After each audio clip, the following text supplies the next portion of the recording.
महाशिवरात्रि अवसर में पुरी श्री लोकनाथ पीठ में गांधीजी सामाजिक अनुष्ठान तरफ जलछत्र व्यवस्था।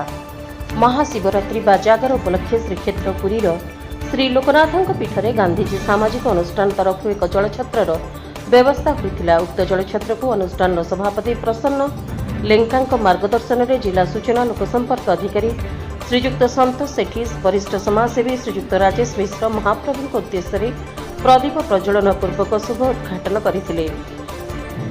जनहितकर कार्यक्रम पर अनुष्ठान निश्चित भाव में धन्यवाद पात्र बोली अतिथि माने मत व्यक्त करते। पूर्वतन नगरपाल शांतिलता प्रधान, श्री जगन्नाथ फाउंडेशन अध्यक्ष रिंकी बारिक, ह्यूमन राइट काउंसिलर पुरी अध्यक्ष मानसी दास अन्यतम अतिथि रूपे उपस्थित थे।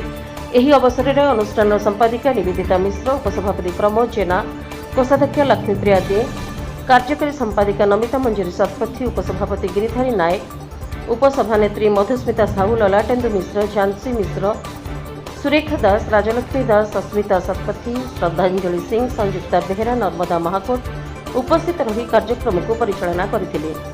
ଜାଗର ଉପଲକ୍ଷେ ଶ୍ରୀ ଲୋକନାଥ ପୀଠରେ ଉକ୍ତ ସମାବେଶକୁ जागर उपलक्षे श्री लोकनाथ पीठ में भक्त समावेश को लक्ष्य कर जिला प्रशासन तरफ सुरक्षा व्यवस्था करा। पुरी ललाटेन्दु मिश्र लक्ष्मीप्रिया रिपोर्ट, रिपब्लिक ओडिशा, साधारण लोकों स्वर।